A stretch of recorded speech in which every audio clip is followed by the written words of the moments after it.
Praise the Lord friends. आज हम एक बात को जानने वाले, एक सच्चाई हम आज समझने वाले हैं। जो कल रात से मैं एक प्रचार को लगातार सुन रही हूँ, जो Hubert angel, profit Hubert angel जो है, उनके वॉकिंग डेड। ओके, तो ये प्रचार 2 भागों में है, पार्ट 1 पार्ट 2। जब मैं कल रात से ये प्रचार लगातार उसके सेशंस को सुन चुकी और फिर उसको स्टडी करने लगी, वो सुनते समय जो प्रकाशन, जो भेद, रहस्य मेरे समझ में आ गए। क्योंकि कुछ लोगों ने मुझे ऐसा मतलब प्रभु के दास ने ही मुझे ऐसा कहा कि इस तरह से मरे हुए आत्माओं के साथ ऐसा है वैसा है, ये सब मुझे बोला था। तो मैंने वो याद करके मैंने और एक बार उसको सुनने के लिए वो रिकॉर्ड ओपन किया, जो प्रॉफिट ह्यूबर्ट एंजल जी ने प्रचार किया है, वॉकिंग डेड्स। उसका पार्ट 1 मैंने स्टडी किया। मैं जब वो स्टडी कर रही थी और परमेश्वर का जो आवाज़ जो उसमें से मुझे प्राप्त हुआ, मैं वो आपको शेयर करना चाहती हूँ। आज मैं पार्ट 2 सुन रही थी, स्टडी कर रही थी, तब वो मुझे सुनने को मिला। पार्ट 1 में मुझे लाजरस के बारे में बताया गया, लाजर के बारे में पता चला। लाजर जो एक बहुत रईस इंसान के गेट के बाहर बैठकर वो झूठन को खाया करता था, जहाँ फेंक दिया जाता है वहाँ वह अपने खाने को इकट्ठा करके खाता था। उसके ऊपर बहुत ज़्यादा बीमारी के ज़ख्म थे, तो वो ज़ख्म को कुत्ते चाट कर जाते थे। वो अपने ऊपर इतना प्रकार से हेल्पलेस था, असहाय था, कि वो अपने आप को सुरक्षित नहीं कर पा रहा था। क्योंकि कुत्ते जानवर है, मतलब प्राणी है, और लाजर ये जो है वो मनुष्य है। तो परमेश्वर ने मनुष्य के अंदर पूरी सामर्थ्य दी है, लेकिन ये मैं अपनी तरफ से आपको बता रही हूँ, मैंने जो स्टडी किया वो सुनते समय। और लाजर मनुष्य होते हुए भी प्राणियों के ऊपर वो प्रभुता नहीं कर पाया। साधारण प्राणी जो कुत्ता है, यानी वो इतना असहाय था कि वो अपने ज़ख्मों को कुत्तों से बचा के नहीं रख सकता था, और उसकी हालत इतनी बेकार थी कि उसको खाने के लिए जो झूठन फेंका जाता था, वो रईस घर के अंदर से लाकर फेंक दिया जाता था, उसको वो लेकर वो अपना गुजारा कर रहा था रोज के खाने का। अब वो मर गया। जब वो मर गया तो वचन में ऐसा लिखा है कि स्वर्गदूत ने आकर लाजर को लेकर गए, और फिर ऐसा लिखा है कि रईस भी मर गया और उसको गाड़ा गया। और जब रईस की आंखें खुली तो वह नरक में खुली। रिबांत आशकर बेखेसिरा लरबांतरा। लाजर कैसा इंसान था हमको नहीं पता है। क्या वह धर्मी इंसान था, नहीं मालूम। ओके, वैसा लिखा हुआ नहीं है कुछ भी। लेकिन लाजर ये नाम से तो जान पड़ता है कि वह यहूदियों में से, धर्मियों में से गिनती किया गया व्यक्ति होगा। और रईस इंसान का नाम नहीं बताया, तो इसका मतलब है रईस के लिए कोई परमेश्वर का ऐसा, यहूदियों का जो जाति है उसमें उसका शायद से वो उन जातियों में नहीं जन्मा होगा शायद से, तो उसका नाम तो नहीं बताया, रईस कहा गया। लेकिन लाजर बोलेंगे तो वो यहूदियों के बीच में लिया जाता है, वो ही नाम है, तो हम गैस कर सकते हैं कि वो यहूदी था। अब आपको क्या समझना है यहाँ पर? मैंने क्वेश्चन रखा था परमेश्वर से कि लॉर्ड, ये क्या चक्कर है, ये क्या चक्कर है, ये क्या है, ये मरे हुए लोग, ये मरे हुए मुर्दे, ये मरे हुए, ये ऐसे वैसे, ये क्या, या चक्कर क्या है ये? ओके, तो वो वचन जब मैं सुन रही थी तब मुझे पता चला कि लाज़र मर गया और स्वर्गदूत आकर उसे लेकर चले गए, और रईस मर गया और उसे गाड़ा गया, और जब उसकी आंखें खुली तो वह नर्क में अपने आप को पाया। वहाँ उसने लाज़र को अब्राहम के गोदी में बैठा हुआ देखा, और उसने वहाँ से लाज़र को एक बूंद उसके छोटी उंगली में लेकर उसके मुंह में डालने के लिए भेज दे अब्राहम, ऐसा उसने वहाँ से पुकार कर कहा।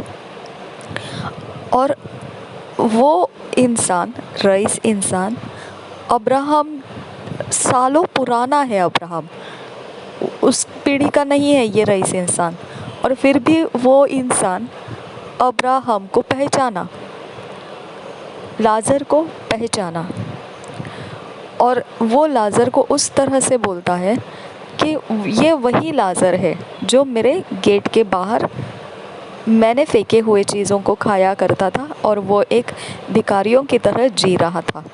ये वही लाज़र है। ओके, तो अब तो अब्राहम एक काम कर, उसको मेरे पास भेज, एक जो छोटी उंगली है उसका बूंद, उसको एक बूंद पानी उस पर लेकर मेरे मुंह में डालने के लिए लेकर आ, भेज दे उसको। अब ये रईस इंसान जिसके विषय में यहूदी था या नहीं कुछ लिखा नहीं है, लाज़र नाम से यहूदी जाना जाता है, तो इसके लिए हम देखते हैं कि उसके लिए परमेश्वर की योजना क्या थी। वो यहूदी मतलब परमेश्वर की जाति है, उसके लिए परमेश्वर की योजना क्या थी। उसके लिए स्वर्गदूत आए और लेकर गए, लेकिन रईस के बारे में क्या कहा गया, उसे गाड़ा गया, वो मर गया, वो गाड़ा गया, और जब उसने आंखें खोली तो वो नर्क में था, और उसने देखा कि अब्राहम की गोदी में लाज़र बैठा है। तो वो पहचान गया लाज़र को, वो पहचान गया अब्राहम पीढ़ियों पुराना मर गया इंसान, मतलब उसने कभी ज़िंदगी में अब्राहम को देखा नहीं था, फिर भी उसने पहचाना ये अब्राहम है, ये लाज़र है। और अब्राहम ने एक बात वहाँ पर बोला, अब्राहम ने बोला जहाँ पर लाज़र है और जहाँ पर तू है वहाँ दोनों के बीच में बड़ी खाई है, उस खाई को कोई पार नहीं कर सकता है। इसका मतलब अब्राहम का कहना था ना खाई को पार करके वो रईस इंसान अब्राहम तक आ सकता है, ना अब्राहम के तरफ से लाज़र उस खाई को पार करके उस रईस इंसान की तरफ जा पाएगा। ये है मरे हुए लोगों का जगह, जो मसीह में मर जाते हैं, जो मसीह में है, जिसके ऊपर परमेश्वर का अनुग्रह दया आ चुका है। वो इंसान, अब ये लाज़र जो है, ये कैसा जीवन जीता था, क्या वो प्रार्थना करता था, क्या वो प्रभु भोज लेता था, मतलब प्रभु भोज तो वो तो बाद में की बात है, वो तो पुनरुत्थान की बात है। कैसा था उसका जीवन, तो यहूदी जैसे रीति रिवाज देते होंगे वैसे ही उसका भी विश्वास रहेगा, यहूदियों के जो विश्वास है वही उसकी विश्वास हो सकती है।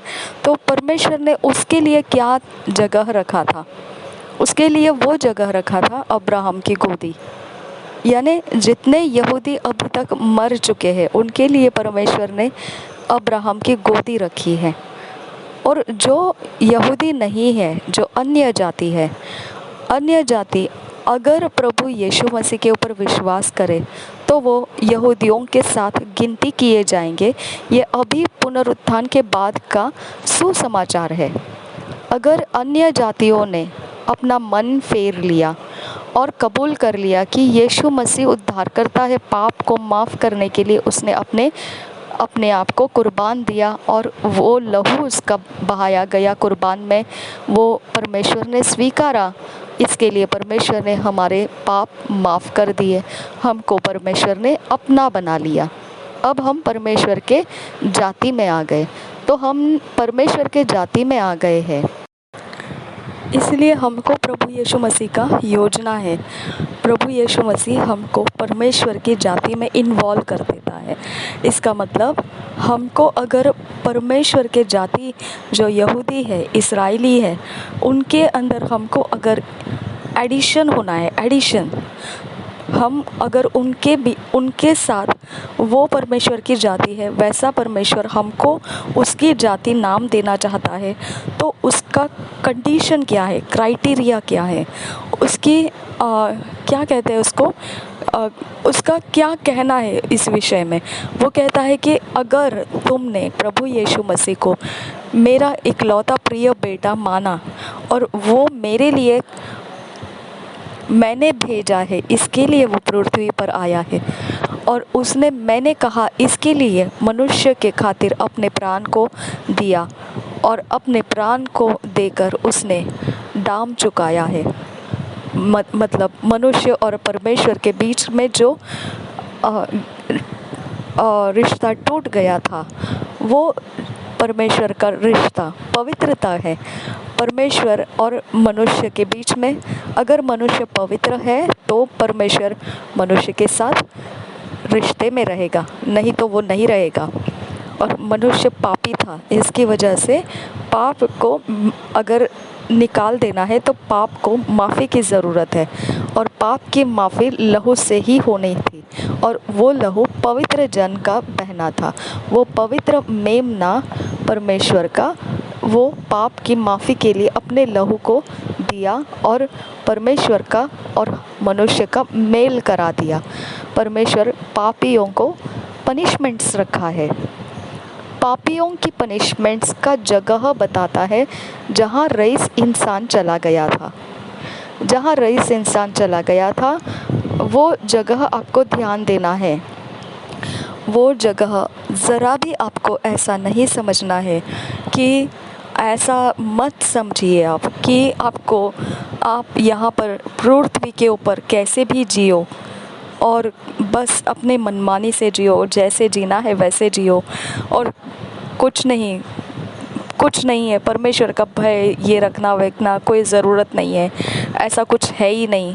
ये सब मन घड़न बातें हैं। ये सारी चीज़ें ऐसी है कि उसके ऊपर विश्वास करो तो ठीक है, नहीं करो तो छोड़ दो। ये कोई अपने मतलब की बात नहीं है माय डियर फ्रेंड्स, ये वैसा नहीं है। ओके, जो प्रभु यीशु मसीह को नहीं ग्रहण किया उसकी जगह मरने के बाद नर्क है।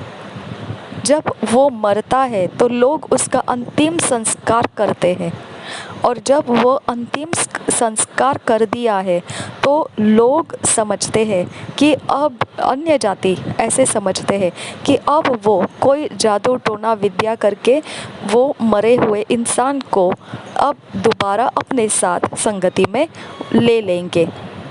जब वो इस प्रकार से अपने संगति में ले लेंगे सोचते हैं, तो वहाँ पर एक बड़ी उपद्रव आ जाती है। परमेश्वर ने पुराने नियम में ये बोल दिया है कि तुमने मरे हुए लोगों से बात नहीं करना है, ओझाओं के पास जाके मरे हुए लोगों से सलाह मशविरा नहीं लेना है, कोई जानकारी नहीं लेना है। मरे हुए लोगों को जादू टोना करने वाले लोग कांटेक्ट करते हैं, और मरे हुए लोगों के साथ जीवितों का कोई रिश्ता नहीं रहना है। ये परमेश्वर ने मनुष्य जाति को नहीं, यहूदी जाति को कहा गया था। जो यहूदी थे, जो इस्राएली थे, जो परमेश्वर की जाति थे, उनको ये रेस्ट्रिक्शन दिया था।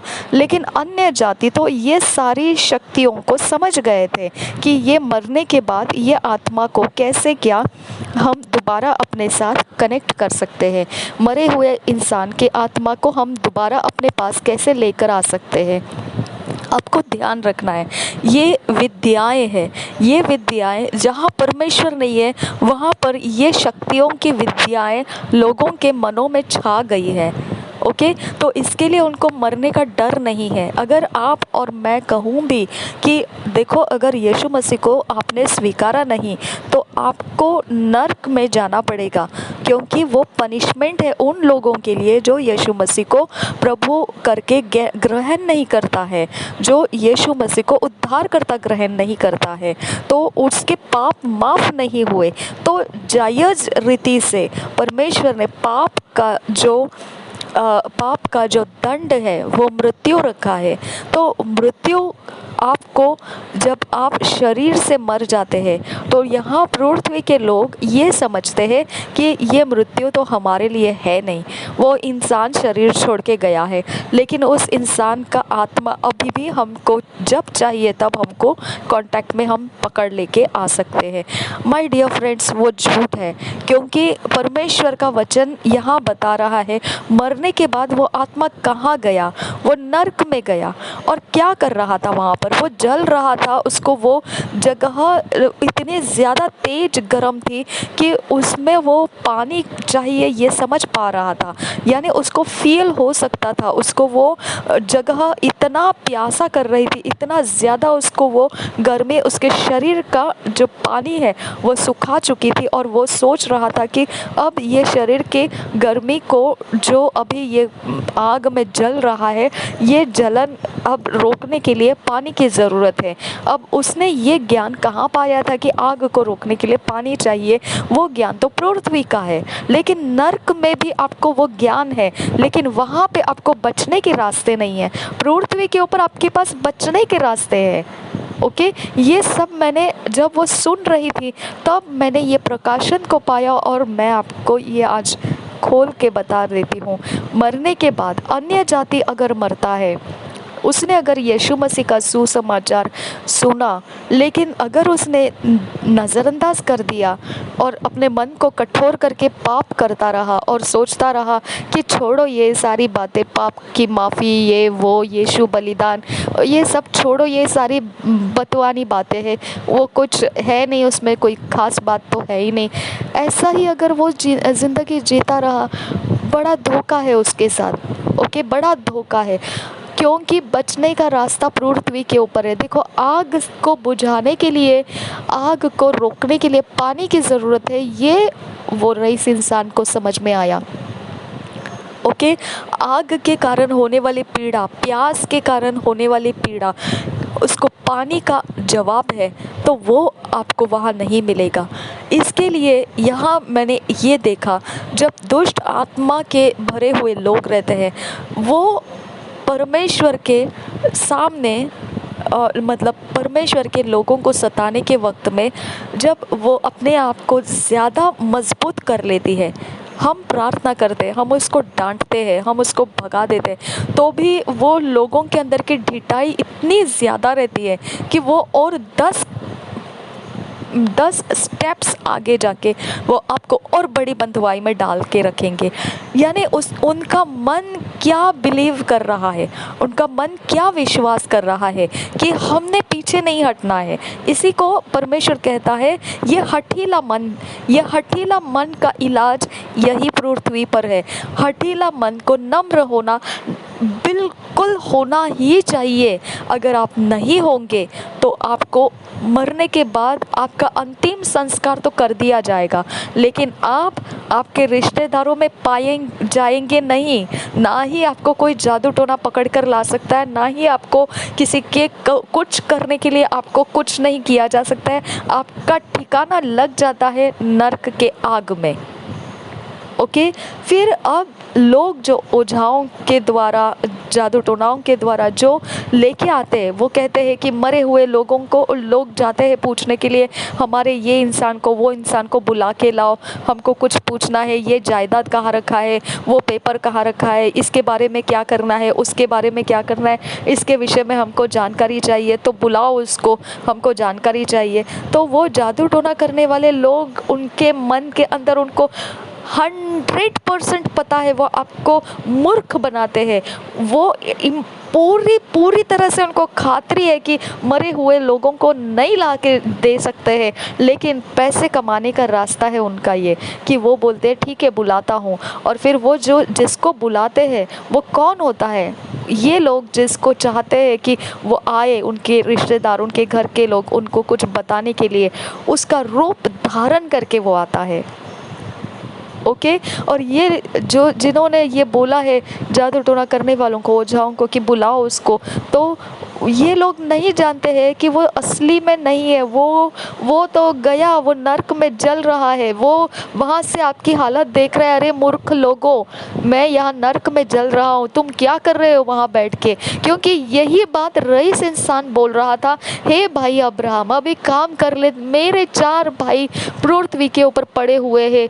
ये तो बात वो उनको जाके बता दे कि बाबा ये तो सच है कि मरने के बाद पृथ्वी के बाहर सिर्फ नर्क में आना पड़ता है और कोई रास्ता नहीं है। यीशु को स्वीकारो, ये जो पापों की माफ़ी स्वीकारो। तो अब्राहम को वो बोलता है ये काम कर रहे रे बाबा, मेरा घर का लोग नीचे उसको जाके बोल ये सब सच है करके। ओके आप समझो ये बात को, इस बात से आप खिलवाड़ मत करो। जब यहाँ पे मन हटीले करते हैं लोग और पाप में वो मन और ज़्यादा कठोर करते, तो वहाँ का कारण मुझे आज मालूम पड़ा। ओके मेरे अंदर से जब प्रचार सुन रही थी तभी मुझे वो कारण मालूम पड़ा। वो कारण ये है, वहाँ क्या किया गया पता है? आप देखो, दुष्ट आत्मा का ग्रस्त जो भी इंसान है, अगर आप प्रार्थना करो वो और ज़्यादा नखरा दिखाएगा और ज़्यादा सताएगा। अगर आप उसको भली बातें बोलो, वो उसी भली बातें को आपके ऊपर श्राप बोल के डाल देगा। ओके अगर आप उसको नम्र होने के लिए बोलो तो आपको वो ढिठाई करके आपको वो ढीठ बना देगा। ओके आपको वो जंग में खड़ा कर देगा। ओके ढिठाई के जंग में, ठीक है? तो हर एक चीज़ वो पलट कर अपनी मर्ज़ी के काबिल में बनाकर हंसी मजाक में उड़ा लेता है और बोलता है देखो मेरा पावर कितना है। ओके ये क्यों करते हैं ऐसा? जब हम प्रार्थना करते निश्चित निश्चित निश्चित है वहाँ उनकी भारी हानि हो जाती है। कौन से दुनिया के जो लोग हैं ये लोग? ओके इम्पॉसिबल है, असंभव है उनकी हानि नहीं होती होगी, असंभव है माय डियर फ्रेंड्स। ओके जब हम प्रार्थना करते हैं तो छोड़ दो बातों को कि उनके लिए कोई अफेक्ट नहीं होता होगा, 100% वो अफेक्ट हो जाता है उनके ऊपर, ठीक है? लेकिन फिर वो उस अफेक्ट को पार करके दोबारा अपने हठीलापन को उठा के और ज़्यादा मजबूती लेके वो और पावर्स को लेके और तौर तरीके सीख के और चालाकियाँ सीख के और मजबूती के साथ निकल आते हैं हमारे साथ युद्ध में, ठीक है? हमको सताने के लिए, हमारी प्रार्थना बंद करने के लिए, हमारा विरोध करने के लिए, हमको और ज़्यादा कठिन रास्ते से जाने के लिए, और ज़्यादा ना सुलझने वाले अटैक्स हम पर डालने के लिए। ओके ये क्यों करते हैं वो लोग? क्योंकि जहाँ वो लाजर के साथ जो रईस इंसान था, जहाँ अब वो रईस इंसान गया है नर्क का आग में, उस जगह वो दुनिया है, वो एक जो पृथ्वी एक दुनिया है, वैसा मरने के बाद वो एक दुनिया है माय फ्रेंड्स, वो एक दुनिया है। उस दुनिया के अंदर भी आप जीवित रहेंगे, आप वही करेंगे जो आपको पसंद है। आपको दुष्टता को झेलने का थोड़ा ज़्यादा आपको पावर आप पृथ्वी के ऊपर इकट्ठा कर लेते हैं, सहन कर लेने का। ओके दुष्टता करना है और फिर परमेश्वर का कुछ भी उपद्रव हमारे ऊपर आएगा उसको भी सहन कर लेना है। तो वहाँ भी क्या होता है, आप सहन करने की ताकत को ही सिर्फ इस्तेमाल कर रहे होते हैं। यहाँ पृथ्वी पर क्या हो जाता है, सहन करने की ताकत तक आप सहन कर लेते हैं, लेकिन जब सहन ख़त्म हो जाता है, इंसान मर जाता है, वहाँ पर क्या होगा? वही होगा, आप सहन करते जाएंगे, वहाँ दुष्टता है ही है, वो उसका ही राज्य के लिए रखा हुआ जगह है वो। ओके वो जगह है माय फ्रेंड्स। ओके, वो जगह है जहाँ पर आप यहाँ पृथ्वी पर जो कर रहे हैं दुष्टता, उसी के लिए वो किंगडम है, वो उनका उनका राज्य है वहाँ पर। लेकिन वो राज्य में वहाँ पर जैसा ये यहाँ पर आपको ऑपोजिशन से परमेश्वर का, उधर परमेश्वर का ऑपोजिशन आग है, नरक की आग है, ना मरने वाले कीड़े हैं जो आपको इतने बेरहमी से काटेंगे, और वो आपकी पनिशमेंट है परमेश्वर की ओर से। और फिर भी आपको उधर रहना पसंद आ जाएगा, क्योंकि आपको जो पाप करना पसंद है वो सब वहाँ पर आप बिल्कुल, आप कोई परवाह ना किए पानी की तरह पाप वहाँ पर कर सकते हैं। आपकी मनपसंद बात है वो, ओके। लेकिन आपको वो पाप करते समय आपका जो पीड़ाएं है, वो पीड़ाएं तो आपको वहाँ पर हैरान परेशान करती ही रहेगी। अब जब ये रईस इंसान को ठीक लग रहा था, पृथ्वी पर ऐशो आराम से जी रहा था, कोई प्रॉब्लम नहीं था, नौकर चाकर थे, पैसे थे, धन संपत्ति समृद्धि सब कुछ था, नाम चिन्ह था, ओके। लेकिन फिर मरने के बाद वो वहाँ पर जाके एक बूंद पानी मांगने की क्या ज़रूरत है उसको, यानी उसको वहाँ पर भी ये सब कुछ था अवेलेबल, लेकिन उसको जो सुविधा यहाँ पृथ्वी पर थी वो सुविधा वहाँ पर नहीं है, ओके। वहाँ पर वो पाप तो कर सकता है, वो मनमानी तो कर सकता है, उसके लिए वो दुनिया है अभी, उसके अंदर वो जीता ही रहेगा, लेकिन उसके लिए सुविधा नहीं है, ओके। यानी वो दांत पीसते हुए, चिड़चिड़ाते हुए, श्राप देते हुए, अभी जादू टोना ये लोग सब क्या करते हैं? क्या वो आपको आशीष देते हैं? नहीं, ओके। क्या वो आपकी भलाई चाहते हैं? बिल्कुल नहीं, ओके। यही तो उनके मनोकामनाएं हैं। आप उनको पूरी तरह से बिठाओ अपने सामने और उनको पूछो, क्यों आप ऐसे करते हो हमारे लिए? ऐसा क्यों हमको परेशान करते, क्यों श्राप देते, क्यों हमारा बुरा चाहते हैं? उनके पास जवाब नहीं है, उनके पास जवाब नहीं है, ठीक है। उनकी मनोकामना है वो, बस उनकी वो मनोकामना है, उनको करना ही करना है, दैट्स ऑल, ओके। यानी वो मनोकामना रखी हुई इतनी भयानक है कि जब वो नर्क में जाएंगे उसी मनोकामना के कारण जाने वाले हैं। प्रकाशित वाक्य में लिखा है ये, वही पाप की मनोकामनाएं रखकर जिसको बदलने का मन ही नहीं है, ओके। वो बोलता है दुनिया गई खड्डे में, आई डोंट केयर, मुझे तो पाप ही करना है, ओके। इतना जो मजबूत बन बैठा है, ओके। वो कहता है छोड़ो ये मरना विरना, कल तो मरना ही है, जाने दो, अभी मज़े कर लो, बाद में देखेंगे जो होता है वो। ये उनके मनोकामना है, इसी मनोकामना के कारण वो नर्क में जाके बैठने वाले हैं, ओके।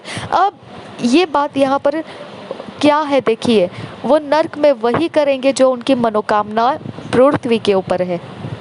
इसके लिए परमेश्वर बोलता है मन फिराओ, ओके, अपनी मनोकामनाओं को छोड़ो, क्योंकि यही मनोकामना का एक जगह आपको फ्रीली दे दिया गया है।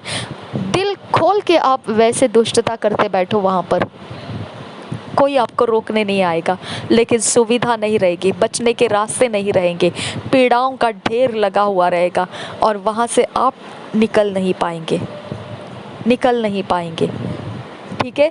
अब वहाँ से लौटने का दूसरा रास्ता नहीं है। जितना आप वहाँ सहन कर सकते हो सहन कीजिए, नहीं सहन कर पाए वहाँ तो ख़त्म, फिर वहाँ पे आपका दी एंड है, फ्यूचर नहीं है आपको वहाँ से आगे, ओके। फिर भी जो बचने वाले हैं उतना सहन करके भी वो सारा परेशानी, कीड़ा काटना, आग का सारा, भट्टी का सारा उनके ऊपर लगा हुआ सारा जलना, वो सब कुछ सहन करके फिर भी वो वहाँ पर बने ही रहेंगे ढीठ करके, और पाप करते रहेंगे, बने रहेंगे और पाप करते रहेंगे। कोई बात नहीं है, पूरी की पूरी नर्क फिर झील, आग के झील में डाल के भस्म किए जाने वाले हैं, ओके। यानी वहाँ पर आपके और एक बार ऊंचे तरह से ज़्यादा परेशानी आपको दिया जाएगा। यानी आप देखिए ये जगह कैसी है। यहाँ आप पृथ्वी के ऊपर जी रहे हैं सुविधा के साथ है, आप मन फिरा सकते हैं, आप नम्रता क्या है आपको मालूम पड़ती है। पाप नहीं करना आपको शुभ संदेश दिया गया है, आपको शुभ समाचार आ चुका है। परमेश्वर पाप से घृणा करता है, परमेश्वर चाहता है मनुष्य जाति पाप से मुंह फेरे और अपने मन को कठोर नहीं करे, और परमेश्वर जो कहता है यीशु मसीह के ऊपर भरोसा करे और अपने पाप छोड़कर यीशु मसीह को ग्रहण करे कि हमारे पाप माफ करने वाला जरिया, मार्ग, सत्य और जीवन यीशु मसीह परमेश्वर ने भेजा हुआ है। हम उसके पीछे हो लेंगे तो हम पाप से माफ़ी पाएंगे और हम उसके साथ जिएंगे तो हमारे लिए नरक नहीं है, हमारे लिए परमेश्वर का स्वर्ग है। ओके, परमेश्वर का स्वर्ग में लाजर पड़ा हुआ था, अब्राहम के गोदी में बैठा हुआ था वो। ओके, अब ये है मरे हुए लोग, अगर जो मसीह में है, जो मसीह के विश्वास में है, जो पाप से मन फेर कर परमेश्वर की ओर अपने आप को दे चुके हैं, उनकी जगह मरने के बाद कहाँ है? अब्राहम की गोदी में है। वो आपको मिलने के लिए नहीं आ सकते हैं। वो आप गलती मत कीजिए ऐसा कि मरने के बाद जादू टोना करने वालों के पास जाके आप बोलेंगे बुलाओ उसको, हाँ वो हम उसको कुछ काम देना चाहते हैं। वो नहीं आ सकते हैं। उसके बदले में कौन आएगा? उसके बदले में उसका रूप धारण करके जादू टोना करने वालों का एक दुष्ट आत्मा आ जाएगा। दुष्ट आत्मा का नाम क्या है? दुष्ट, यानी वो क्या करेगा? दुष्टता ही करेगा। समझ में आया? तो आपको ये एक क्लियर ग्राउंड है कि हमारे लिए दूसरा अवसर नहीं है, हमारे लिए यहाँ पृथ्वी पर जो अवसर है दूसरा अवसर नहीं है। पृथ्वी के ऊपर जो आपको बोला जाता है पाप मत करो, पाप को घृणा करो, पाप छोड़ दो, आप बहुत लकी पर्सन है, खुश नसीब है कि आपको ये आवाज़ किसी ने सुनाई, क्योंकि परमेश्वर इतना बेजार करता है इंसान को कि ये शुभ संदेश भी उन तक पहुंचने नहीं देता है। ओके, क्योंकि पाप से उनको उतना प्रेम है। ठीक है, इतना आपके बाजू में बैठकर लोग प्रभु यीशु मसीह को समझ सकेंगे, लेकिन आप नहीं समझ पाएंगे, क्योंकि परमेश्वर ने आपको अंधा गूंगा बहरा करके रखा है। पाप से बचना नहीं चाहिए ऐसा आपको बना के रखा है, क्योंकि आपकी मनोकामना है कि हम तो बस पाप ही करते रहने वाले हैं, हमारे लिए दूसरा कोई रास्ता नहीं है, हमारे लिए बस यही ज़िंदगी है हमारी, और हमारा जो विश्वास है उसी में हमको चलना है। आपका ज़िद है वो। समझ में आया? इसके लिए इस दुनिया के अंदर मसीह भी है, बिना मसीह लोग भी है। क्योंकि मसीह क्यों है? क्योंकि हम लोगों का अंदर परमेश्वर ने आवाज़ को सुना, हम करहा रहे थे, हम तड़प रहे थे, हम जल रहे थे अंदर से, हम बोल रहे थे परमेश्वर नहीं चाहिए हमको, ये हमारा जीवन नहीं है, ये पाप है, ये नहीं चाहिए हमको, ये जीवन ऐसा नहीं चाहिए हमको। हमारी तड़प को, हमारी पुकार को परमेश्वर ने सुना। ओके, हमारे अंदर से हमने जलन रखा, हमने अपने अंदर से परमेश्वर को आवाज़ें लगाते रहे, हम सहन नहीं कर पाते थे पाप के रास्ते। इसके लिए परमेश्वर ने हमको बचने का रास्ता दिया। आज अगर आप पाप को सहन कर पाते हैं, पाप करना आपको मज़ेदार लगता है, तो परमेश्वर आपको बचने के रास्ते सिर्फ बोलेगा, आप सुन लोगे, खुश नसीब है आपको सुनने को मिला, लेकिन आप उसके ऊपर मन नहीं लगा सकेंगे, क्योंकि आपको वो मन परमेश्वर नहीं दिया है। आपको पाप करने का आनंद है, तो वो मन भी आपके पास नहीं है कि पाप छोड़ दे। इसके लिए आप पावर्स में तो बढ़ सकते हैं। ओके, आपके गंदे काम करने में भी आप माहिर हो सकते हैं। वो तो दुनिया रखी है नर्क, वो वही के लिए तो है आप यहाँ पे सारे ट्रेन हो रहे हैं। ओके, आपका फ्यूचर आप और नर्क में बिताना चाहते हैं, इसके लिए तो आप यहाँ पर पाप से मन फिराना ही नहीं चाहते हैं, पाप को छोड़ना ही नहीं चाहते हैं, पाप को ऐसा आप रखना चाहते हैं कि कुछ भी हो जाए बस ये बकरा तो जाना नहीं चाहिए, ये चांस तो छोड़ना नहीं है, ये तो हमारे हाथ से छूटना ही नहीं चाहिए, ये तो बंधुआई में पड़े रहना है, ये तो बस इसको तो पूरी वाट ही लगा के देना है। क्या फ़ायदा है? ओके, क्या फ़ायदा है? आप उस भविष्य की तैयारी कर रहे हैं जिसका नाम नर्क है। आपको वहाँ पे ही आपका रजिस्ट्रेशन आप पक्का करवा रहे हैं। हमारा कुछ नहीं जाता है, आपको वहाँ भविष्य काटना है। और ये खुश खबर आपको मिल रही है कि पाप मत करो, लेकिन और एक चीज़ आपको नहीं मिल रही है कि मन फिराओ। आप मन नहीं फिरा रहे हैं, आप उसी पाप को और मजबूत करके और ढीठ बन के हमारा सामना करना चाहते हैं, है ना। हमारा सामना करना चाहते हैं, हमको दिखाना चाहते हैं, देखा तेरा क्या प्रार्थना है, बाजू में रख दे, हमारा पावर देख कैसा है, कैसे हम देख क्या क्या कर लेते हैं हम, है ना। तो आपका रजिस्ट्रेशन का तो वो ठिकाना है, वो आपका घर है, नर्क, है ना। तो आपका एड्रेस है वो नर्क। तो आपके एड्रेस के लिए और ज़्यादा आप फाउंडेशन मजबूत कर रहे हैं, ताकि वो फाउंडेशन से कोई आपको अलग नहीं कर पाए। तो फिर अलग नहीं करना है तो जा सकते हैं आप, लेकिन आगे जाके आपके पास दूसरा रास्ता नहीं है। आपको वहाँ पर ये दर्द के साथ पाप करना पड़ेगा। यहाँ पर आपको खाना मिलता है, पानी मिलता है, सब कुछ मिलता है, और फिर आप पाप कर रहे हैं। यह अनुग्रह है परमेश्वर का, ये दया है परमेश्वर को पहचानने की, ये दया है आपके माइंड में ये सोच आने की, ये आपको मौका है। क्योंकि परमेश्वर ने कहा है, मैं धर्मियों के ऊपर भी मेह बरसाता हूँ और वही मेह अधर्मियों के ऊपर भी बरसाता हूँ। सूरज धर्मी पर भी चमकता है और अधर्मियों के ऊपर भी। परमेश्वर ने पृथ्वी के ऊपर आपके साथ कोई भेदभाव नहीं रखा है। आप पाप कर रहे हैं, आप अशुद्धता कर रहे हैं, आप माहिर बन रहे हैं पाप में। परमेश्वर भेदभाव नहीं कर रहा है। आप मसीहों को सताते हैं, कोई बात नहीं है, परमेश्वर भेदभाव फिर भी नहीं कर रहा है। फिर भी हम मसीहों को वो लताड़ कर हमको नम्र करके कहता है माफ़ कर दो उनको। हमको गुस्सा आ जाता है पाप करने वालों के ऊपर, लेकिन हमारा परमेश्वर कहता है छोड़ो, माफ़ कर दो, क्योंकि मैंने अपने बेटे को भेजा है उनके पापों को माफ़ करने का। यही वो पृथ्वी है जहाँ पर वो पापों की माफ़ी प्राप्त कर सकते हैं। उनके चांस को खोने मत दो।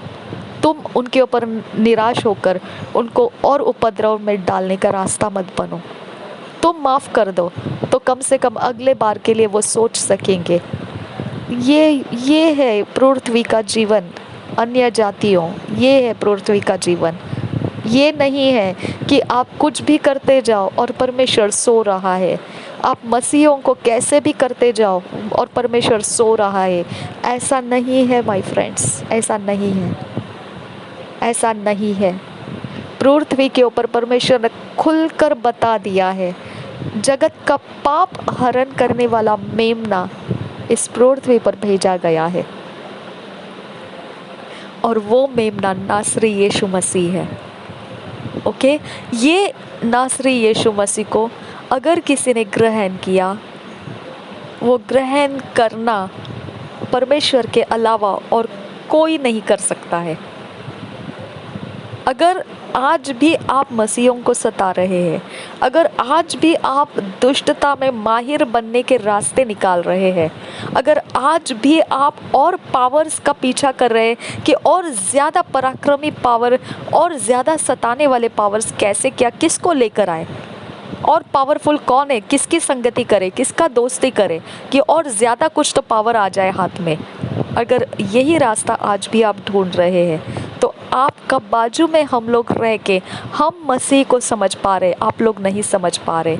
यानी परमेश्वर ने देख लिया है कि आप मन फेरना नहीं चाहते हैं, फिर भी हम लोगों को परमेश्वर कहता है माफ़ कर दो, माफ़ कर दो, क्योंकि मुझे पता है तुम सुरक्षित हो।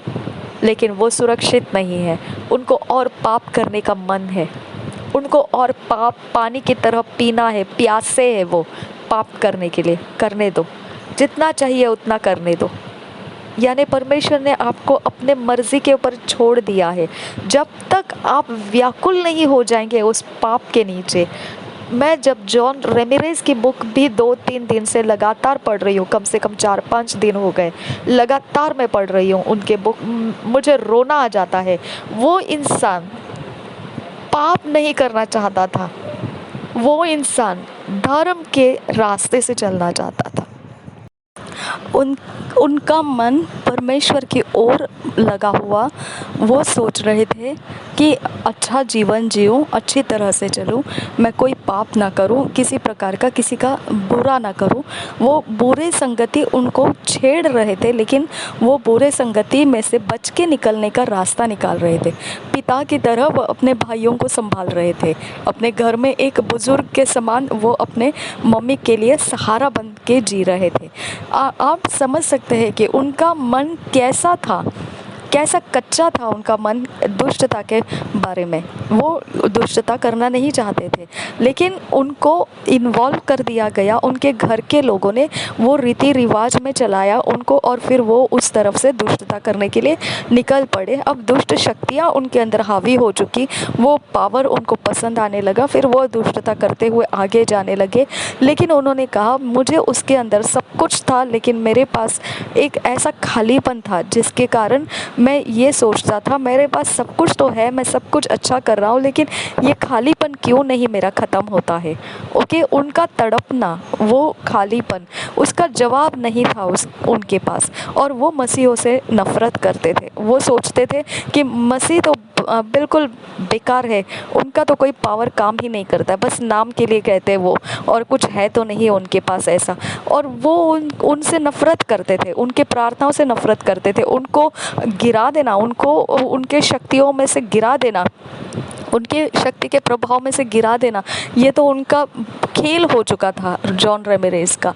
मसीहों को परेशानी में डाल देना, एडिक्शंस में डाल देना, गंदे कामों में ढकेल देना, नशेबाजी में ढकेल देना, उनको गंदे काम करवाना, कुछ भी, ये जो है वो उनका तो बहुत बड़ा एक बड़ा उनका मजाक उड़ाने का, उनका मज़े का समय रहता था मसीहों के विरोध में।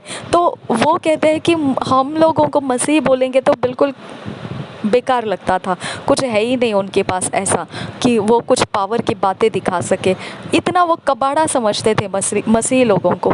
तो इस तरह का वो इंसान, लेकिन वो अंदर से खालीपन में पूरी तरह से भर चुका था, और वो खालीपन इतना ज़्यादा उसको चुभ रहा था, वो दुख इतना ज़्यादा था उसके लिए कि उसको उसका जवाब भी नहीं पता था। उसको नहीं मालूम था कि क्या करना है, क्या ऐसे ही ज़िंदगी जीते जाना है।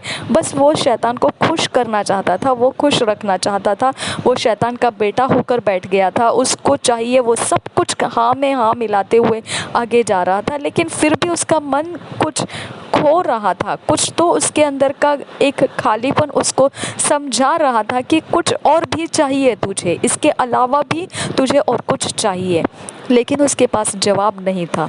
और यहाँ पर फिर परमेश्वर ने उसको मुलाकात किया, यहाँ पर वो परमेश्वर का टकराया गया, और परमेश्वर का टकराया जाने से उसको पता चला कि ये परमेश्वर है, ये यीशु मसीह है, और उसका जीवन बदल गया। ओके, और जब वो बच्चा था, छोटा बच्चा था, तब उसको ये एक मन था उसका अंदर से कि काश ये जो प्रार्थना कर रहे बहुत अच्छा लग रहा है, मुझे बहुत शांत लग रहा है, बहुत मज़ेदार लग रहा है, और फिर बहुत ही आनंद आ रहा है, जो एक महसूस हो रहा है, जो खालीपन है उसमें कुछ तो भर रहा है, कुछ तो आराम आ रहा है, ये जो है। तब उसने सोचा ये अब मैं जाके खड़ा हो जाऊंगा, मुझ पर भी ये लोग हाथ रखेंगे और प्रार्थना करेंगे। उस समय जो प्रार्थना कर रहे थे हाथ रख के, उन लोगों ने उसके ऊपर हाथ नहीं रखा, उसके आगे निकल गए और दूसरों के ऊपर वो हाथ रख के आगे निकल गए, और ये रह गया। तो इसके मन में ये धारणा हो गई कि शायद परमेश्वर मुझसे प्रेम नहीं करता है। ओके, शायद मैं लायक नहीं हूँ, शायद मुझ में वो गुण नहीं है जो परमेश्वर के होने के लिए चाहिए। ओके, ऐसी मनोधारणा ने उसको और ज़्यादा पाप में ढकेल दिया।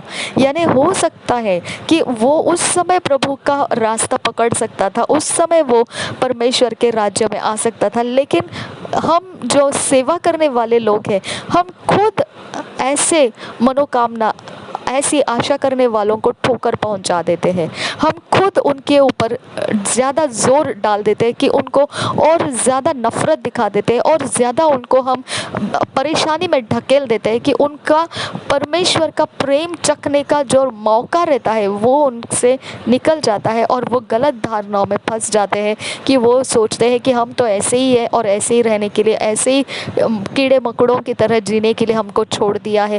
परमेश्वर तो हमारे और ध्यान नहीं दे सकता है, वो हमसे प्रेम नहीं रखता है, वो तो बस हमको मरने के लिए छोड़ दिया। ये उनकी धारणाएं और मजबूत हो जाती है।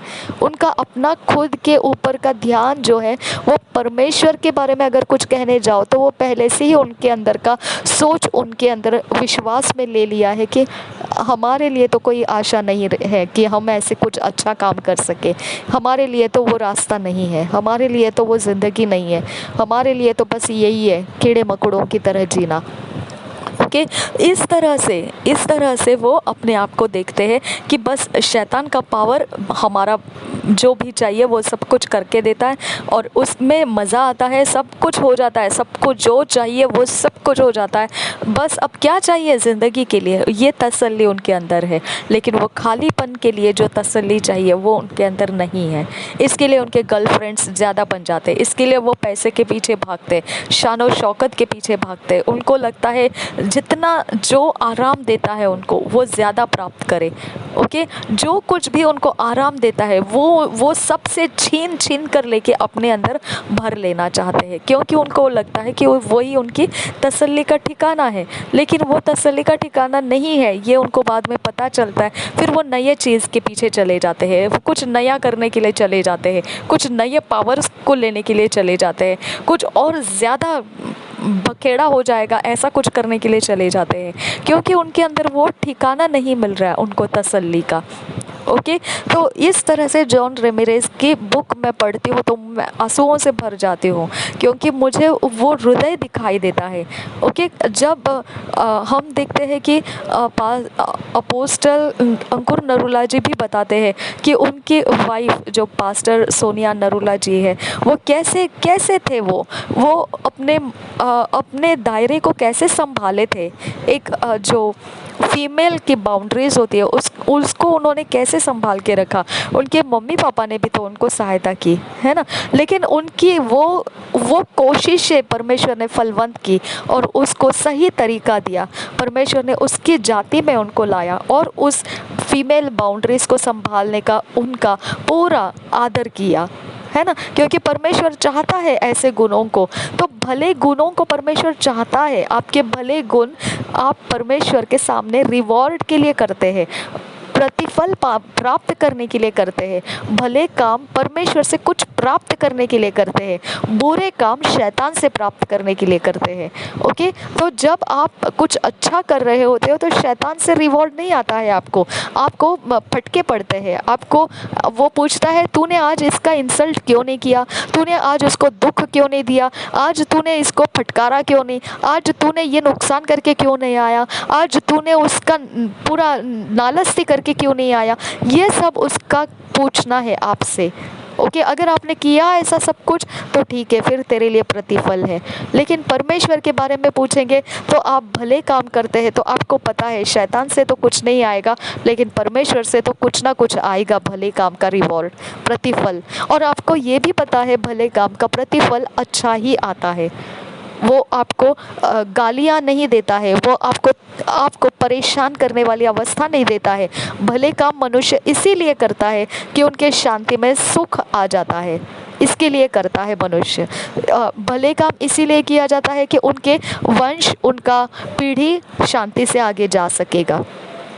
ओके, इसके लिए लोग देखो जब पीड़ाएं बढ़ने लगती है, परेशानियां बढ़ने लगती है तो भले काम करने में लग जाते हैं, किसी को खाना खिलाने में लग जाते हैं, किसी की सेवा करने में लग जाते हैं, कोई आश्रम खोल के बैठ जाता है, कोई अनाथों को संभालने लग जाता है, क्या क्या भले काम करना शुरू करते हैं। उसका मतलब क्या बनता है कि भला काम करना आपको पृथ्वी के ऊपर बिल्कुल कंपल्सरी है, नहीं तो अशांति से आपका जीना हैरान हो जाएगा। ओके, अशांति से आपका जीना हैरान हो जाएगा। आप जी नहीं सकते हैं पृथ्वी के ऊपर। आपको कंपलसरी है भले काम करना, कंपलसरी है। इसके लिए आप देखते हैं कि पृथ्वी के ऊपर भले काम मनुष्य तभी करना शुरू कर देता है जब वो उब जाता है बुरे काम करके। वो बुरे के प्रतिफल ले लेके थक जाता है, तभी वो अच्छे काम करना भी शुरू कर देता है, क्योंकि उसको वो अब इतना बोझ हो जाता है कि वो उसको रखना मुश्किल हो जाता है, उसके अंदर जीना उसका मुश्किल हो जाता है। ना मरने में चैन है, ना जीने में चैन है, ऐसा दुभर ज़िंदगी उसका हो जाता है। समझ में आया? आपको ये बात ध्यान रखना है कि जब परमेश्वर ने मनुष्य जाति को पृथ्वी के ऊपर रखा है, तो मरने के बाद अगर पाप ही आप अपनी ज़िंदगी मान रहे हैं, अगर शैतान को खुश करना ही, हाँ, अगर शैतान के पावर्स के साथ खेलते बैठना ही आप ज़िंदगी मानते हो, तो आपको यही एक बहुत बड़ा समय मिलने वाला है और वही सब कुछ वहाँ पे होगा। वहाँ पे आपको कुछ भी नहीं मिलेगा जो आपको शांति देने के लिए चाहिए, कुछ नहीं मिलेगा वहाँ शांति देने के लिए, प्रोविशंस, भले काम करने के लिए वहाँ कोई मौजूद नहीं रहेगा।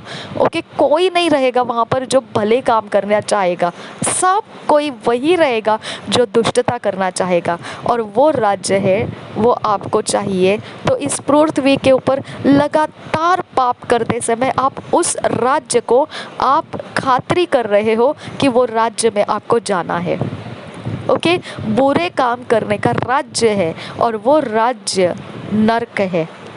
ओके, अब नर्क में जाने के बाद आपको नर्क में ये सुविधाएं नहीं मिलेगी जो इस पृथ्वी के ऊपर आप बुराई भी कर रहे हो और अच्छे घर में भी रह रहे हो। आप बुराई भी कर रहे हो और खा पी रहे हो। आप बुराई भी कर रहे हो और ऐशो आराम में जी रहे हो। आप बुराई भी कर रहे हो और बस मनपसंद चीज़ों में मन बहला के जी रहे हो। ये सुविधा वहाँ नहीं होगी। ओके, क्योंकि ये सुविधा सिर्फ पृथ्वी के ऊपर है। आपकी मनोकामना आपको मिल सकती है वहाँ पर जाने के बाद। दुष्टता, भारी दुष्टता, जितना लिमिट पार कर सकते हैं, दिल खोल के वहाँ पर लिमिट पार कर करके आप दुष्टता कर सकते हैं, कोई आपको रोकेगा नहीं। लेकिन सुविधा नहीं रहेगी वहाँ पे। आपको ऐसा लगेगा काश थोड़ा आराम भी मिल गया होता, काश थोड़ी ठंडक रह जाती, काश कुछ तो थोड़ा आराम की बातें, तसल्ली की बातें भी मिल जाती। वहाँ पर तसल्ली, आराम कुछ नहीं है। वहाँ पर सिर्फ और सिर्फ मनोकामना दुष्टता करने की है। वो लोगों के लिए वो जगह है। जितना आपको पावर का प्यास है वो सब वहाँ पे आपको उपलब्ध रहेगा। पूरा फुल फ्रीडम में आप उसमें रह सकते हैं। उस राज्य की तैयारी आप यहाँ पर पृथ्वी पर कर रहे हैं। उस राज्य की पाप कर करके, अधर्म कर करके, अनीति कर करके, जितना हो सके उतना दुष्टता करके और अपने आप को और ज़्यादा घमंड करके बताते हैं, हाँ देखा ऐसा पावर है हमारा। क्या फ़ायदा है उस पावर का? आपका भविष्य उस जगह में जा रहा है जहाँ पर ये पृथ्वी का जीवन में आप जो आराम से पाप करके जी रहे, वहाँ पे नहीं जी सकेंगे। वहाँ पे वो रईस इंसान क्या बोल रहा है, एक छोटी उंगली के जो नोक है उस पर एक बूंद पानी का लेकर तो आ लाजरस और मेरे मुंह में डाल। यानी उतना एक बूंद पानी भी वहाँ पर उपलब्ध नहीं है। ओके, तो आप समझ सकते हैं कि आप इस दुष्टता यहाँ पे आराम से कर रहे, वहाँ पे आपको आराम से नहीं करने मिलेगा। इतना ही फ़र्क है। चैन के साथ आप नहीं कर पाएंगे। रोते पीटते चीखते चिल्लाते और दुष्टता करते रहेंगे। ओके, अब मैं आपको उसके बाद एक बात बता रही हूँ। ये एक एरिया ऑफ लाइफ है। प्रॉफिट ह्यूबर्ट एंजल जब सिखा रहे थे इस विषय में, तब वो आगे ये बताए, एक इंसान था और धर्मी था वो, और उसकी मम्मी मर गई। तो वहाँ पर उसको प्रभु यीशु बताता है, देख तेरी मम्मी नर्क में चली गई है। उसको अचंभित हो गया। वो बोला ये क्या परमेश्वर, मैं मेरे मम्मी को जानता हूँ, धर्म के अच्छे काम वो करती थी, मेरे सामने मैंने कभी उसको बुरा करते नहीं देखा। तो उस पर प्रभु यीशु ने बताया, देखो आपको पता नहीं है कि आपकी मम्मी कितनी दुष्ट है। आपके सामने जो नज़ारा उसने खड़ा किया था वो धोखा था। और अब उसकी दुष्टता मैं आपको बताता हूँ। ऐसा बोलकर वो उसके मम्मी के पास गया, और जैसे ही वो लड़का, वो आदमी अपने मम्मी के सामने से होकर जाने लगा यीशु के साथ, तो उसकी मम्मी रोने लगी और कहने लगी, अरे मुझे बचा ले, मुझे यहाँ से निकाल के लेकर चल, मैं बहुत परेशान हूँ यहाँ से, मुझे यहाँ नहीं रहना है, निकाल ले मुझे, निकाल ले, ऐसे कहने लगी। और उसको दया आ गई और यीशु ने बोला, रुक, अभी कुछ कर मत, अब और आगे चल। जैसे ही वो वहाँ से दोनों निकल गए आगे, और ये औरत ने क्या करना था, उसने पूरे श्राप देना शुरू किया। वो यीशु को श्राप देने लगी। ओके, ये यीशु को इतना ज़्यादा बुरा भला कहने लगी कि हैरान परेशान हो जाएगा इंसान, इतना बुराई वो यीशु की करने लगी। ठीक है, फिर उसने कहा, अब तेरी मर्ज़ी क्या है बता, अब क्या तो उसे निकालना चाहता है? तो उसने कहा, वो बेटे ने, कि हाँ मैं अपने माँ को यहाँ से निकालना चाहता हूँ। तो उसने कहा, ठीक है, अब देख उसकी दुष्टता कैसी है, क्योंकि उसकी मनोकामना है दुष्टता, इसकी वजह से उसको यहाँ से निकलना भी मुश्किल हो जाएगा, फिर भी तेरी खातिर मैं उसको निकाल लेता हूँ। तो अब यीशु मसीह ने उसको एक सीढ़ी लगा कर दिया और कहा, चल निकल यहाँ से, चढ़ जा यहाँ से। जब वो चढ़ने लगी तो उसी नर्क में इस औरत का और एक बेटा उस जगह नर्क में ही मर के आया हुआ था, जो ये आदमी का भाई था। तो वो लड़का इस माँ के पैर को पकड़ के कहने लगा कि अरे तू जा रही है तो मुझे भी लेकर चल, मैं भी यहाँ नहीं रहना चाहता हूँ, मुझे नहीं रहना है यहाँ पे, मुझे असह्य वेदनाएं हैं यहाँ पे, यातनाएं हैं, मुझे नहीं रहना है यहाँ पे, मुझे भी लेकर चल। और उस माँ ने क्या करना है, उस पैर से उसको झटके लगाकर गिरा दिया और उसे कहा, छोड़ दे तू मुझे, पहले मुझे निकल जाने दे, तू क्या है, तू फालतू में मेरा रास्ता अटका रहा है, छोड़ मुझे। और ऐसे करके वो अकेले निकलने लगी। तो प्रभु यीशु ने कहा, देख इसका मन क्या कहता है। जब हम सामने से जा रहे थे तो ये व्याकुल होकर दया मांग रही थी, लेकिन जब हमने इसे दया नहीं दिया तो वो हमें कोसने लगी, वो हम पर श्राप लगाने लगी, और हर प्रकार के मन के जितने हो सके उतने दुष्ट शब्द उसने बोल बोल कर हमारा हर प्रकार से जलील कर दिया हमको। ठीक है, ये तरह से आप दया नहीं देने से ये उनके मनोकामना के अंदर रखी हुई बात पेश आ गई। अब जब उसको हम दया दिखा रहे और निकाल रहे हैं, तो अब उसकी मनोकामना क्या है, देखो कि वो अपने साथ अपने बेटे को जन्म दिया है, उस बेटे को भी लेकर आ सकती है, लेकिन उसका मन वो समान नहीं है। जो दया वो प्राप्त करे तो उसके लिए है कि वो भी दूसरों को दया करे, वो मन उसके अंदर नहीं है। वो अपने बेटे को ताड़ कर वो गिरा दी और कहती है कि मुझे अकेले को बाहर निकल जाने दे, तू तो रह जा पीछे। तो इसका मतलब क्या है, नर्क उन्हीं लोगों के लिए है जिनकी मनोकामना ईश्वरीय गुणों के लिए नहीं है। समझ में आया? तो जिनकी मनोकामना ईश्वरीय गुणों के लिए नहीं है, उनके लिए नर्क है। अब फैसला आपका है, क्या वो ईश्वरीय गुण जो हम लोग आपको बताते हैं, दया, प्रेम, शांति, हमारे अंदर कैसे आ गई? क्योंकि हम उस जगह में नहीं रहना चाहते थे जहाँ पर दुष्टता थी, जहाँ पर परेशानियाँ थी, जहाँ पर पाप पानी की तरह चलता था, नहीं चाहते थे। हमने रोके समय बिताए और हम बार बार ये पूछते थे, कोई है ऐसा परमेश्वर जो हमको निकाल सकेगा? अब हमको खजाना मिल गया, हम उस जगह में से बाहर आ चुके हैं। अब हम परमेश्वर में आनंदित हैं। अब हमको दुष्टता की ज़रूरत नहीं है, अब परमेश्वर का प्रेम हमारे अंदर है। हम परमेश्वर के प्रेम, शांति, नम्रता धारण करके हमारे मन को हम परमेश्वर के ईश्वरीय गुणों से भरते हैं। तो अब हमारे ईश्वरीय गुणों को कुचलने के लिए आप लोग क्या करते हैं? ईवल पावर्स यूज़ करते हैं। हमारे शरीर को हर प्रकार से, हर तरफ से परेशान करके रखने के लिए ईवल पावर्स और ज़्यादा लोगों के साथ मिलके चलाते हैं। आप हमारे अंदर कुछ भी करते रहेंगे, लेकिन हमारा भविष्य जो है वो परमेश्वर के स्वर्ग में है, और आपका भविष्य कहाँ पर है? नर्क में है। आपका रजिस्ट्रेशन आप मजबूत करते हैं हमको सता के, आपका कॉन्फिडेंस बढ़ाते हैं कि हमको तो और कहीं नहीं जाना है, नर्क में ही जाना है।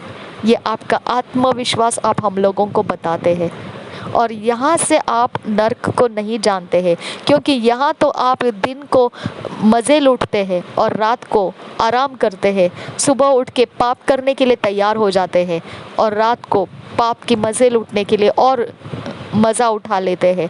सब कुछ अवेलेबल है यहाँ पर, कोई आपको नुकसान नहीं हो रहा है, इसके लिए आप पाप का आनंद करते हुए जी रहे हैं।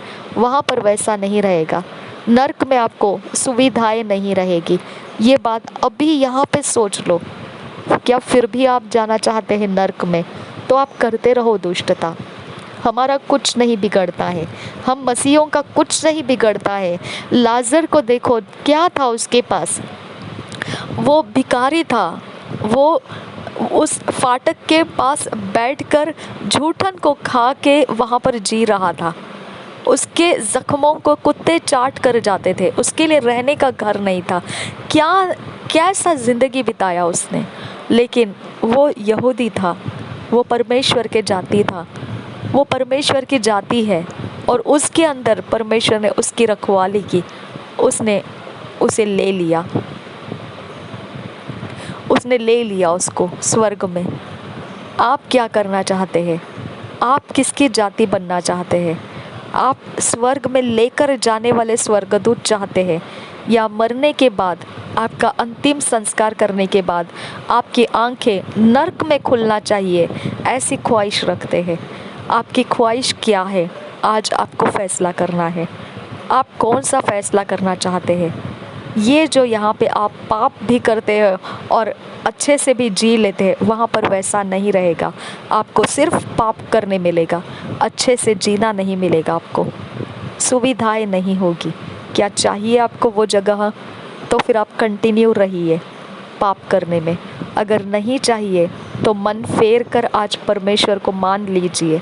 आप यीशु मसीह प्रभु है मान लीजिए और पाप करना छोड़ दीजिए और परमेश्वर का जो कहना है उसके अनुसार प्रभु यीशु मसीह के चेले बनते हुए उसके पीछे चलना शुरू कीजिए। इसके अलावा आपको और कोई भी नर्क से बचा नहीं सकता है, कोई नहीं बचा सकता है।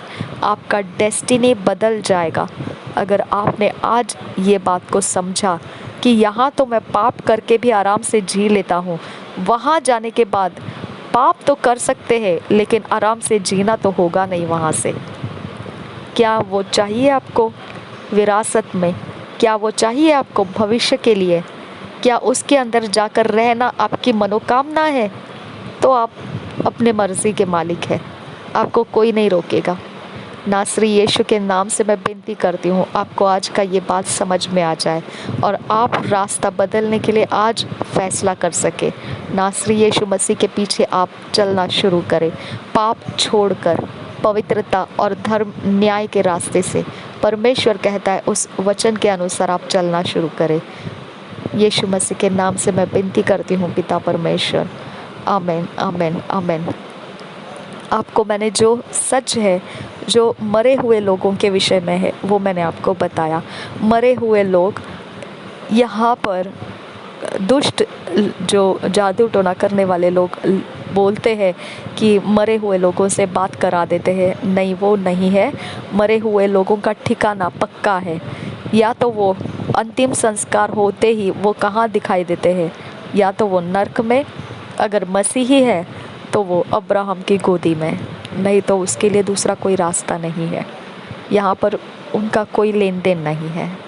अगर यहाँ पर आप समझते होंगे कि मैंने इसको देखा, उसको देखा, यहाँ था, वहाँ था, वो आपको दुष्ट आत्माएं हैं, वो रूप बदल कर आपके इर्द गिर्द में रुक सकती है, लेकिन वो इंसान नहीं है।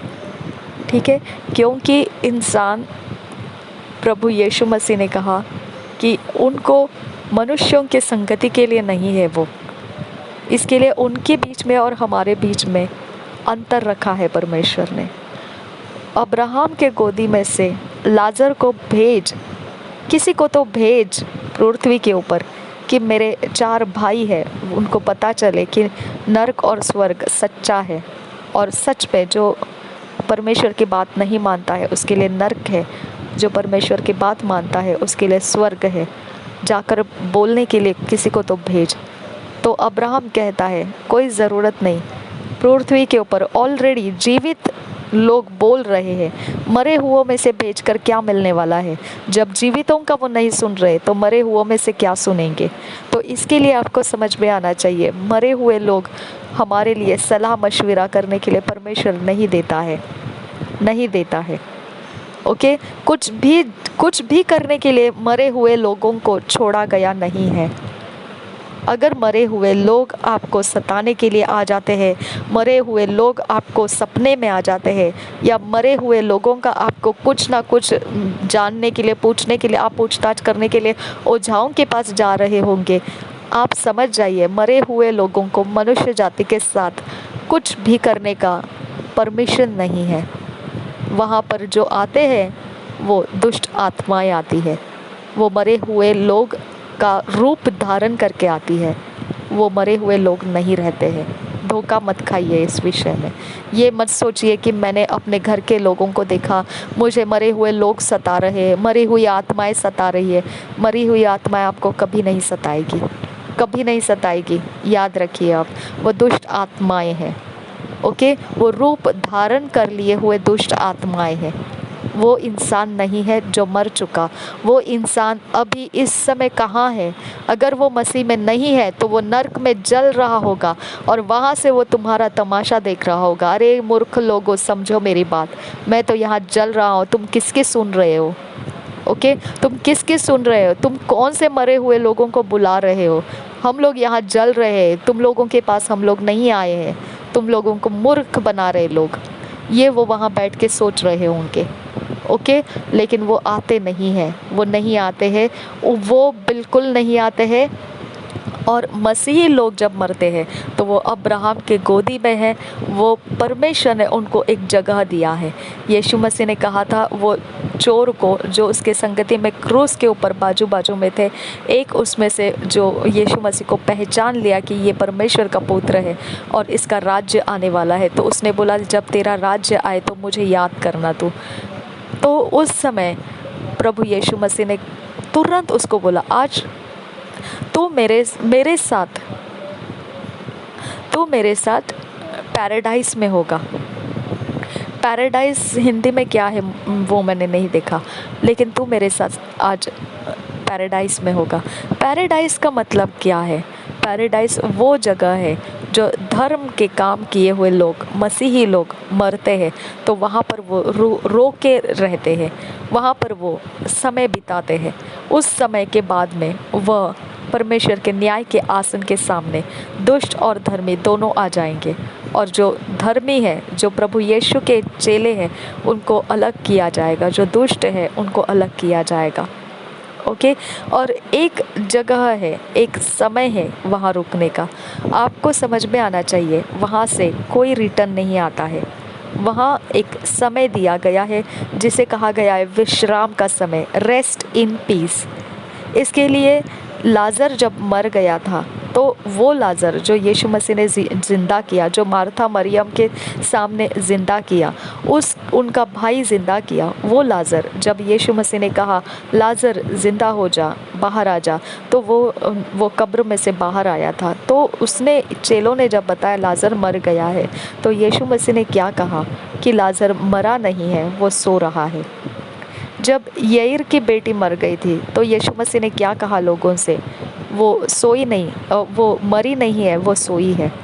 तो मसीह में जो लोग हैं वो मरते नहीं हैं, वो सोए हुए रहते हैं, वो नींद में रहते हैं, गहरी नींद में। आदम और हवा को बनाते समय परमेश्वर ने उस नींद को आदम में रख दिया था, जिसको गहरी नींद कहा गया था। उसमें से उसके फसलें निकालकर दोबारा उसको ठीक बनाकर फिर उसमें हवा बनाई, और वो फिर उसको, आदम को फिर दोबारा जिलाया, ज़िंदा करके रखा। तो इसका मतलब क्या है कि वो मरे हुए लोग जो मसीह में है वो आराम कर रहे हैं, नींद में है। लेकिन जो अन्य जाति है, जो मसीह में नहीं है, वो कहाँ चली जाती है? यहाँ उसका अंतिम संस्कार होता है, वहाँ वो नर्क में अपनी आंखें खोल लेते हैं, अपने आप को वो नर्क में देखते हैं। ओके, तो हमारी जगह फिक्स है। हम जिस रास्ते से चल रहे हैं मसीही लोग, हमारी जगह, डेस्टिनी पक्की है। जो अन्य जाति है अब उनको फैसला करना है, आप लोगों की डेस्टिनी क्या चाहते हैं? आप उस डेस्टिनी के लिए जाना चाहते हैं जो नर्क है, जहाँ कोई सुविधा नहीं रहेगी, सिर्फ दुष्टता करने की आज़ादी है और भारी उपद्रव है, वहाँ भारी पीड़ाएं हैं क्योंकि सुविधा नहीं है? या आप हमारी तरह परमेश्वर की मान लेना चाहते हैं और पाप छोड़ देना चाहते हैं और पवित्र जीवन ईश्वरीय गुणों के साथ जीना चाहते हैं? अगर आप ऐसा करना चाहते हैं, प्रभु यीशु मसीह आपको वैसा करने का मार्ग है, सत्य है और जीवन है। उसको सुनिए, उसको मानिए, उसके पीछे हो लीजिए। इससे ज़्यादा हम आपको कुछ नहीं कहेंगे। हम आपके पावर से अचंभित नहीं होते हैं। आपके महारथी हो आप, बहुत ज़्यादा नॉलेज है आपको पावर्स का और बहुत खेल सकते हैं पावर्स के साथ, बहुत कुछ कमा सकते हैं, बहुत लोगों की जान पहचान है पावर वाले लोगों के साथ। हमको फ़र्क नहीं पड़ता है क्योंकि हमारा फ़र्क इतना ही रहता है कि आपका भविष्य बदलना ज़रूरी है। ईश्वरीय गुण आपको प्यारे लगने लगे, आपका मन कठोर ना रहे, परमेश्वर की तरफ पाप छोड़कर आने का आप फैसला कर पाए। बस इसके अलावा हम आपको पापों का जो आप हमारे ऊपर करते माफ़ी दे देना हमारे लिए कंपलसरी बनता है। आपको फिर भी भलाई करना हमारे लिए कंपलसरी बनता है। हमको कंपलसरी बनता है, हमारे लिए कितना भी आप लोग दुष्टता करेंगे फिर भी हमको मन साफ रख के सीधाई का रास्ता पकड़कर आप फिर भी आप लोगों के बीच में हमको चलना फिरना पड़ता है। खूंखार जानवर की तरह हम आपके साथ बर्ताव बनाए नहीं रख सकते हैं क्योंकि हमको कंपलसरी है। हम अच्छे गुणों से, ईश्वरीय गुणों से ही हर एक दिन को बिताना है, हर एक समय को बिताना है। हमारे ऊपर ये कंपल्शन है, हमारे ऊपर ये ज़बरदस्ती है क्योंकि हमने पाप को छोड़ा है। तो अब हमारी जिम्मेदारी है हम पर ये दबाव रखने की कि हमने अभी वो ज़िंदगी नहीं जीना है जो पाप के अंदर होती है, जो मन कठोर किए हुए लोगों की ज़िंदगी होती है, वो हमको नहीं जीना है। इसके लिए हम आप लोगों का सामना भी करते हैं और आप लोगों को माफ़ भी करते हैं और आप लोगों को प्रेम, दया, शांति भी दिखाते हैं। इसका मतलब ये नहीं है कि हम पागल हैं, इसका मतलब ये नहीं है कि हमको कुछ फ़र्क नहीं पड़ता है, हमको दुख नहीं होता है, हमको कुछ रोना नहीं आता है। ऐसा नहीं है। ये हमारे ऊपर बोझ है, दबाव है कि आप नर्क में ना जाओ, आप मन फिराओ, आप पाप को छोड़ो, आप ईश्वरीय गुण को कबूल करो और परमेश्वर के साथ संगति में हो लो, ताकि आपकी डेस्टिनी नर्क ना बने, आपकी डेस्टिनी स्वर्ग बने। यीशु मसीह के पीछे चलना शुरू करो, उसका कहना मानो, उसके रास्ते अपनाओ। ये हमारी मनोकामना है आप लोगों के लिए। इसके लिए हम लोग आपको माफ़ कर देते हैं, इसके लिए हम लोग आपके सारे किए कराए भूल जाते हैं, छोड़ देते हैं, अपना रास्ता अलग निकाल के चले जाते हैं क्योंकि हम चाहते हैं कि आप परमेश्वर में आ जाएं, यीशु मसीह को ग्रहण करें। आमीन। आपकी डेस्टिनी स्वर्ग हो, नर्क नहीं। आमीन। अब आप समझ गए जो हम मसीही लोग हैं क्यों ईश्वरीय गुणों से भरकर रहना चाहिए। ये कारण से क्योंकि पृथ्वी के ऊपर ही मनुष्य जाति को अपनी डेस्टिनी चुनने का रास्ता है। उसका रास्ता हमने कठिन नहीं बनाना है।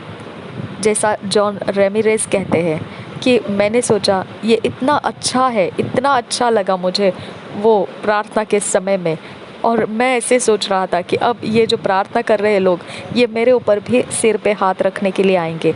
लेकिन मैं वहाँ खड़ा था, मुझे छोड़ दिया और चले गए, वो दूसरे के ऊपर हाथ रखा, वहाँ से आगे निकल गए। तो मैंने सोचा कि शायद परमेश्वर मुझसे प्रेम नहीं करता है, ये अच्छा परमेश्वर है लेकिन वो मेरे को पसंद नहीं करता है, वो मुझे स्वीकारना नहीं चाहता है। उसकी धारणा वो बन गई और वो ज़्यादा पाप में चला गया। ओके, तो इस तरह से हम नहीं होने देना चाहते लोगों के साथ। इसके लिए हम आपको नरमाई से आपको छोड़ देते हैं। इसका मतलब ये नहीं है कि हम पागल हैं, इसका मतलब ये है कि आप और एक मौका ले सके कि आप पाप नहीं करने का फैसला बना सके। ओके, प्रभु यीशु मसीह आप सबसे बहुत प्रेम करता है। हम मसीहों के ईश्वरीय गुणों में परमेश्वर बरकत दे और ज़्यादा मजबूती दे कि हम कितनी भी दुष्टता क्यों ना हो, हम हमेशा परमेश्वर के गुणों से भरकर नरमाई से मनुष्य जाति को परमेश्वर के रास्ते में लेकर आ सके। थैंक यू आबा, थैंक यू जीसस। ये सच्चाई को हमारे सामने लाया, इसके लिए जितने लोगों ने, हम सब मिलकर जितनों ने भी ये सच्चाई को सुना है, अगर हम मसीह हैं तो हम अपने ईश्वरीय गुणों को तराशेंगे पिता। अगर हम मसीह नहीं हैं, जो लोग अन्य जाति है, अगर कोई अन्य जाति इसको सुन रहा है तो आज उसको फैसला बदलने का और मसीही बनने का, परमेश्वर रास्ता उठाने का आज तू ताकत दे। आज तू उसके ऊपर अनुग्रह, अपनी दया को रिलीज़ कर, उसका मन तैयार कर कि वो तुझे प्रभु ग्रहण कर सके और तेरे कामों को देखकर विश्वास कर सके, तुझ पर वो अपना मन रख सके, अपना भविष्य तुझ में वो देखने लगे, उसका अनंत काल का जीवन से मुलाकात हो जाए। आज नासरी यीशु के नाम से मांगते हैं, सुन और कबूल कर पिता। आमेन, आमेन, आमेन।